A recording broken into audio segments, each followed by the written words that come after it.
அம்மா என்னது கையில் சாப்பாடு? என்ன ஸ்பெஷல் இப்போ? சாப்பாடு நேற்று நைட்டு கொஞ்சம் சாப்பாடு மீதியமாகிடுச்சு. சரி தண்ணி ஊற்றி வச்சு காலையில் கரைச்சி குடிச்சிக்கலாம், வெயிலுக்கு நல்லா இருக்குன்னு நினச்சேன். ஆனால் விடிய மழை கொட்டி தீர்த்திருச்சு. அதனால் சரி சூடாக தயிர் சாதம் பண்ணிடலான்னு சொல்லி ரெடி பண்ணி. அதாவது தண்ணி ஊற்றி வச்சதை மறுபடியும் எடுத்து தயிர் சாதம் பண்ணிடலாம். சுடுசோர்லேயும் பண்ணலாம். இது நல்லா விறப்பாக தான் இருக்குது, சாப்பாடு நல்லா விறப்பாக இருக்குது. அதனால் சரி தயிர் சாதம் பண்ணிட்டா சளி பிடிக்காதுன்னு சொல்லிட்டு தண்ணியை வடித்து வச்சுருக்கேன். இப்போ தயிர் சாதம் பண்ணிடலாம்.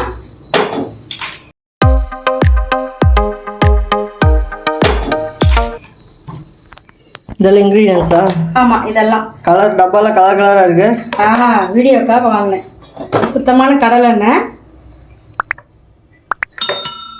ஒரு 3 ஸ்பூன்லேருந்து 4 ஸ்பூன் ஊற்றிக்கலாம்.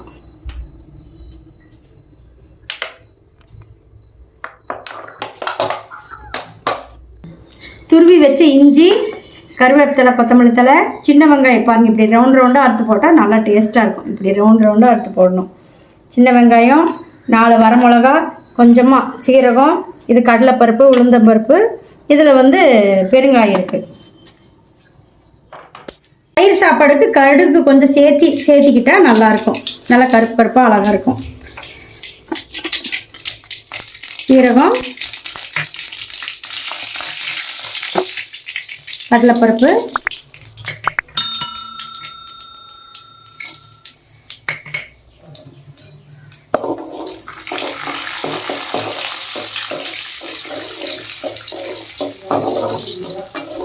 கருக விடக்கூடாது. கருக விட்டா நல்லா இருக்காது.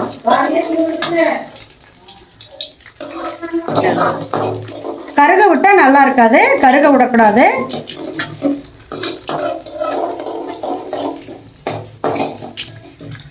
நல்லா பொன்னிறம் வரணும்.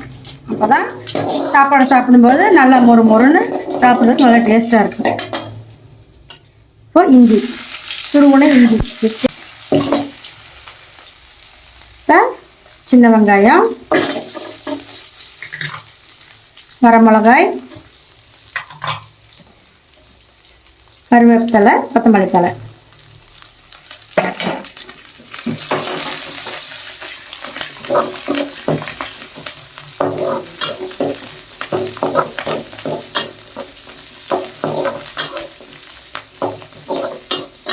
வெங்காயம் நீட்டமாக அரிஞ்சு போட்டால் அது தெரியாது. இப்படி நல்லா வண்டியாக ரவுண்டாக அரைச்சி போட்டால் ஒரு வாய்க்கு ஒரு வெங்காயம் கிடைக்கும். சாப்பிட்றதுக்கு நல்லாயிருக்கும். வெங்காயம் நிறையா சேர்த்துக்கிட்ட வரைக்கும் தயிர் சாதத்துக்கு நல்லாயிருக்கும், டேஸ்ட்டாக இருக்கும் சாப்பிட்றதுக்கு. இதுக்கு பச்சை மிளகாயும் நம்ம போட்டுக்கலாம், வரமிளகாயும் போட்டுக்கலாம். பாருங்க, ஒரு பிஞ்ச் அளவுக்கு பெருங்காயத்தூள்.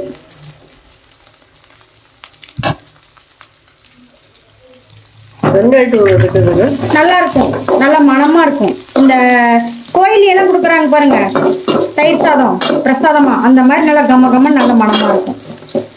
அவ்வளோதான், நல்லா வெந்துருச்சு. வெங்காயம் இந்த அளவுக்கு வந்தால் போதும். ரொம்ப பொன்னிறமாக வரணும் இல்லை, கண்ணாடி பதத்துக்கு வந்தால் போதும். இப்போ சாப்பாடு சேர்த்துக்கலாம்.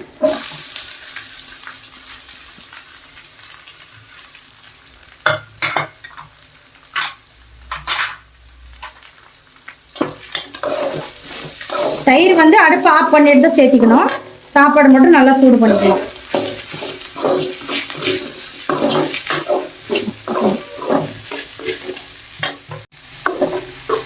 நல்லா இப்படி கிளறி விட்டு சாப்பாடை நல்லா சூடு பண்ணிடணும். அப்போதான் இந்த மழை ஏறத்துக்கு சளி பிடிக்காது. சரி, உப்பு போடலாம். உப்பு போட்டால் தண்ணி போதும்ப்பா. கொஞ்சம் தண்ணி கொஞ்சம் ட்ரை ஆகட்டும். வடிச்சுதான் வச்சிருக்கேன் சாப்பாடை, தண்ணியெல்லாம் வடிச்சுதான் வச்சிருக்கேன். இப்படியும் உப்பு போட்டு சாப்பிடலாம் தயிர் ஊற்றாம. அது ஒரு டேஸ்டா சூப்பரா இருக்கும். நாங்கள் சின்ன வயசுல சாப்பிட்ருக்கோம். பழைய சாப்பாடு தண்ணி விட்டு நல்லா இருக்குமா? நல்லா இருக்கு. பாருங்க, விதையா தான் இருக்குது சாப்பாடு. நல்லா பறிக்கையா இருக்கு பாருங்க. உதிரியா நல்லா உதிருது பாருங்க.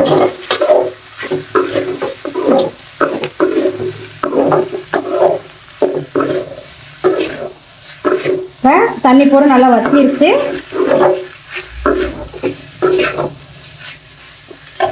நம்ம உப்பு சேர்த்திடலாம். சாப்பாடு நல்லா சூடாயிடுச்சு.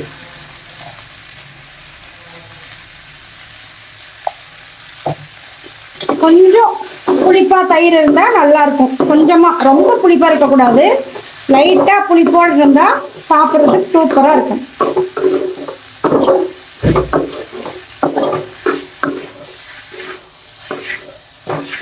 அடுப்பு ஆஃப் பண்ணிட்டு நம்ம தயிர் சேர்த்துக்கலாம்.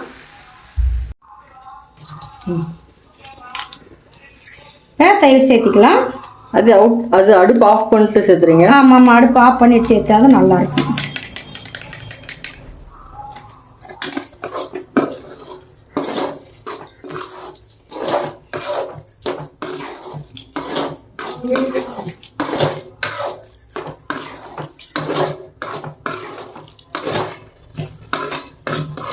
ஒரு கலர் அவ்வளோதான். பத்தியா, அடுப்பு ஆஃப் பண்ணிட்டு சேர்த்துக்கிட்டா தான் இந்த அளவுக்கு நல்லா ட்ரையாக வரும். இது கூட நம்ம இந்த மாதுளம்பழம் இருந்தால் சேர்த்துக்கலாம். மாதுளம்பழம், கருந்திராட்சை, குட்டி குட்டியாக ஆப்பிள் கட் பண்ணி சேர்த்துக்கலாம். உப்பு சரியாக இருக்கான்னு பார்த்துக்கலாம்.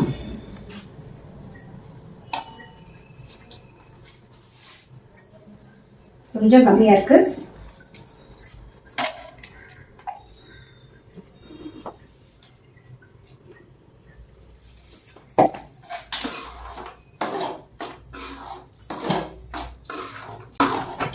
நல்லா இப்படி கிளறி விட்டு அடுப்பை மட்டும் ஆஃப் பண்ணிடுங்க. ஸ்லிம்ல கூட வைக்காதீங்க. தண்ணியை நல்லா வடித்து விட்டுருணும் சாதத்துலேருந்து. இப்போ கொஞ்சமாக கொத்தமல்லி தழை தூவி அவ்வளோதான், சேவ் பண்ண வேண்டியது.